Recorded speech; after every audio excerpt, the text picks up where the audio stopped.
Alrighty, hey guys, so tonight I'm going to review Tamiya's fairly new Honda CBR1000RR-R Fireblade. I think that's a better review.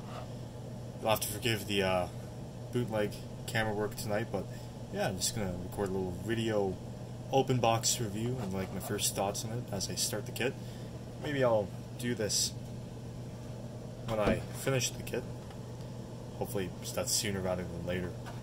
Yeah, so like, you know, first thoughts, it's a really, really nice box. Like, you gotta look at the box art. Whoever does a lot of these paintings for Tamiya, I mean, they gotta get a raise, you know? So, really, really eye-catching, very nice. Here are the instructions. Fairly straightforward instructions. It's like what you expect from Tamiya. Of course, with this being a motorcycle kit, you're obviously going to have a lot of stages where it's unlike armor, which is kind of like my I would say comfort zone, where you can really paint most of the parts on the tank after you've assembled them. Here, you're basically painting a lot of pieces, and you're basically not finishing a step until everything's pre-painted. You know, that's kind of the nature of it being motorcycles. You know, like fairly straightforward, and they give you everything you need. It's Tamiya instructions, you know, there's like nothing overly complex about them. So the first sprue you're going to be looking at, the A sprue, this is mostly for parts like the cowling, the fuel tank. Let's see if I can get a better view of that there. It's kind of hard with the cell phone camera, but yeah, that's basically what you're looking at. One of the things here is that these parts are really molded just fantastically. Like, you can clearly tell that Tamiya's put a lot of work into doing things like slide molding these parts. So really all you have to do is cut them out, glue them together. I don't really foresee any problems like seams or warp issues or anything like that, because again, they've been made so well. With the A sprue, you also get part A20. Let's see if I can get that closer there. And this, I assume, is for the front of the motorcycle. Like, one of the things that I'm going to have to warn you guys about before I go into this build is that I know nothing about motorcycles, really, except that they're cool, you know? But this one was clearly, like, molded separately, and that's really nice. It's, like, a very, very well done job from Tamiya. So next, I think this is the B sprue. Yeah, you got the B sprue here. A lot of black parts. They're molded in this kind of satin black finish. Really, you can probably leave it as is if you're doing the black international paint scheme for the Fireblade. So as you can see here, you've got like parts of the frame, for argument's sake. You have a lot of like the ancillary components to the motorbike. These aren't necessarily parts of the engine, but you know, you've got stuff like the frame for the headlights here. You've got the controls, right, and the throttle, clutch, etc., etc. Yeah, I mean, look at the detail on parts like this right here. That's really, really amazing, and you know, it shows you how far the technology has come in the years where Tamiya's been making these. It's just really, really, really great. So I'm jumping ahead here to the C sprue, and this is where you have a lot of parts, such as say the wheels, right? So you've got the seats. You can make this bike either as a single seater or as a tandem. I'll probably make it as a single seater. You have components like for the brakes. So you can see you've got brake rotors. And one thing to note with these, look at that, they're already pre-drilled for you. You literally don't have to do anything with these except just glue them right in. That's amazing, you know. Like, look, I don't know how much detail I can get on the video, but the rivet, even you've got like all these little dimples on it. It's amazing, you know. Yeah, one of the things on this kit is that there's no flash present anywhere. Like, there's no seam lines, no flash. That's how well molded it is. And you've got your front forks, of course. I'll get back to those because I did pick something up for them. Some aftermarket goodies. So that was the C sprue. And then moving along to the final main sprue, which would be the D sprue. And this is where you get a lot of the kind of semi-metallic finish parts for the engine, for the exhaust. Let's get a better view here. It's a fairly large sprue. But look at the slide molding. You know, you can see it there, kind of. The exhaust system is molded in two pieces, so you're gonna have to put that together. But like anyone who builds armor, you know, like oftentimes when you're building a two-piece cannon barrel, for instance, like, you develop the techniques to rectify any kind of seam lines or anything like that. So that's really, really amazing, and I'm really excited to try and try my hand at painting these metallic finishes, you know, maybe even get maybe a bit of a burnt metal look to it. And then you like moving along, you've got some views of the various components for the engine. It's a, I think the term is a straight 4. I was looking this up on Wikipedia. Basically, the CBR uses the straight 4 engine where you've got the 4 pistons and each one's always on a power stroke. So you can see that that's really going to be really nice. You can make the headers for that and all that. Here it is. And you've also got the radiator.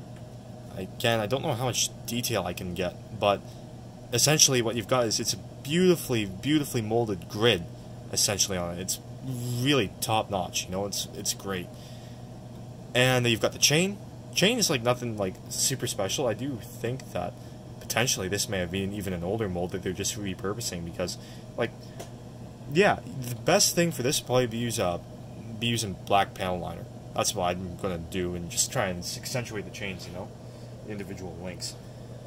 So as well in this kit, you get your goodie bag. Okay, so first kit, I'm not going to take this out. These are basically the decals and the transfers.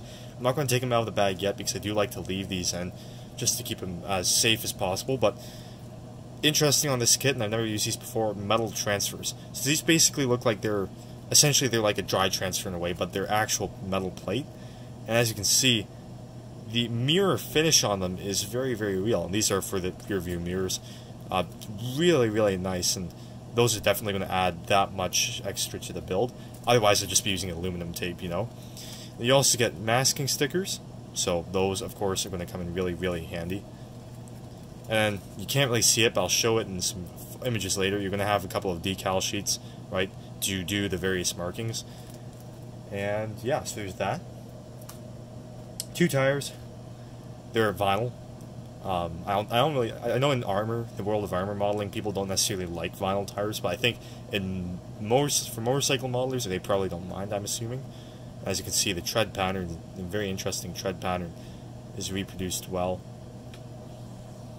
There we go. Look at that. Bring it back into focus. Very wide rear tire. I'm not sure about the seam line here. I'm going to make sure that exists in real life. Otherwise, I'm just going to sand it off. Yeah, nothing. Like, these are nice, but nothing really that I wouldn't expect here. You get your clear parts. Again, I'll keep these in the wrap, and I'll show you pictures once they actually start to go on. Very nicely done. I anticipate looking at the cloudy parts on the lights. There's going to be masking stickers here. Yeah, really well done. And finally, the final bit that actually comes in the kit, so if you were to build this solely out of the box, you get things like wire for your cables, you get little poly caps to look like, you get a nice steel spring, one that actually works, that's pretty cool. And you get this screwdriver, this mini screwdriver, I've heard it's magnetic, so that's great. It's magnetized, and you've got these little screws, right? And so these will be used to make it so that you can basically put the body panels on and then take them off if you wish to show more of the interior of the bike. So that's a nice little touch there. And I also picked up the detail up parts. We had them at the store I work at, so I thought, why not? You know, it looks like fairly decent value for the money because you get a whole bunch of metal parts. So these, I'm assuming, this sprue right here, I'm assuming that is for the front forks. That's what it looks like, at least. Again, you've got these metallic front forks, which will replace anything on the kit. So I guess instead of painting the front forks, you're basically just going to use the real thing. And you know, it's always good if you're making a model. The more materials you can use are closer to the materials used in real life on the real subject. That'll inherently make your model look that much better and more realistic. You also have these, I guess they're bolt heads. I don't really know exactly what they are, but I guess Wikipedia will tell me. But you know, these are all made out of metal as well. Some additional poly caps here, and another spring. That's pretty nice. And it's nice because the one in the kit was so good already, but then you get a colored one. That's great. Saves you some metal primer. So that one was something I bought aftermarket. So this won't be necessarily an out of the box build, I should say. And here is the background information sheet. You know, Tamiya and with their recent models has released a lot of these, and it's a really nice way to like get, you know, a very informal history. Like the way that whoever writes for Tamiya, I like the way that they write. It's a very professional yet amicable way at the same time, and it teaches you a lot about the model you're building. This is also the color guide. This kit provides you with the decals and the color references for 2 specific bikes. The first one is the kind of the tri-color scheme, the Grand Prix Red. And as you can see, it uses blue, white, red. It's kind of a very flashy scheme. But I'm choosing probably to go with this. It's called Matte Pearl Morion Black. I'm assuming that's what Honda calls it. And basically, as you can see, it consists mostly of this sort of matte black. It's kind of, you could maybe even call it a gray, even a nail gray in a way. But it also has, of course, these metallic parts.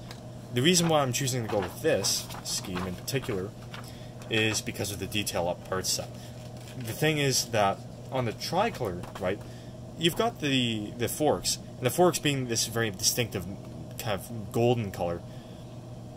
You know, that's great and all, but I want to really accentuate the metallic colors. I like painting in metallic colors. I think it looks really nice. So it's going to be a very purposeful looking bike, but it's going to have these flashes of color, right? And I think that's going to be pretty interesting. So that's what I'm going to go with. I've got lacquer paint for this. I'm trying to paint primarily with lacquer paint now. But hopefully, when this is all done, my bike will kind of look like this, but in matte black. Yeah, so that's all I've got for now, and I'm probably going to do only one video review, kind of like reviewing out of the box. And once I'm done building the bike, maybe I'll put it on a turntable and actually give my thoughts on it. But yeah, so I guess I'll put this on my website and then link it to kitmaker forums. Yeah, so expect to see something from me soon. Alrighty, Dennis out.